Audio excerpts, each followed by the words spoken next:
La nuit suivant la disparition de son épouse Delphine, Cédric semblait déjà convaincu que sa femme ne rentrerait pas, ou plus, à la maison.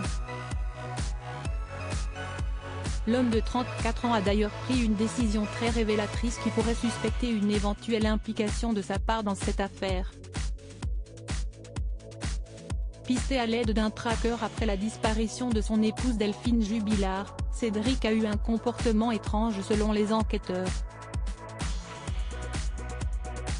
Si le peintre plaquiste ne s'est par exemple pas gêné pour retirer près de 2000 € sur le compte de son épouse alors qu'elle avait disparu, un autre élément a attiré l'attention des enquêteurs. Alors que l'on s'attendait à ce que Cédric aille dormir chez lui le soir de la disparition de sa femme, celui-ci a préféré aller dormir chez ses parents.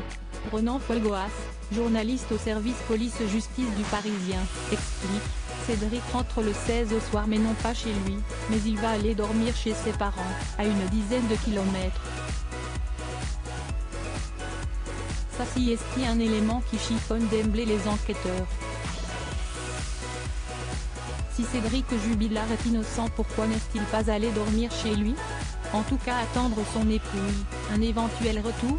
Au cours du 16 décembre, jour de la disparition de Delphine Jubilard, Cédric avait été convoqué en début de matinée à la police pour signaler la disparition inquiétante de sa femme. Si une étape formelle, rappelle le journaliste du Parisien. Il est entendu sur les circonstances de la soirée et puis le 16 dans l'après-midi il est conduit à Castres chez un médecin légiste parce que les enquêteurs veulent vraiment examiner dans les détails, voir s'il n'a pas des traces de griffures, voir si sur ses ongles il n'y aurait pas éventuellement du sang.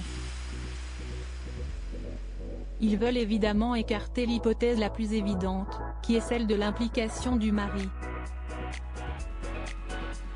Considéré comme le suspect numéro 1 dans cette affaire, Cédric Jubilard continue néanmoins de clamer son innocence devant les juges d'instruction. Incarcéré à la maison d'arrêt de Sète suite à sa mise en examen pour meurtre sur conjoint, le peintre plaquiste a été placé à l'isolement et n'a aucun contact avec ses enfants, placé depuis chez la sœur de l'infirmière.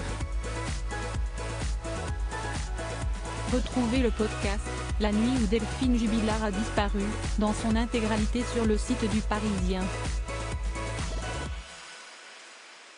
Cédric Jubilard reste présumé innocent jusqu'au jugement définitif de cette affaire.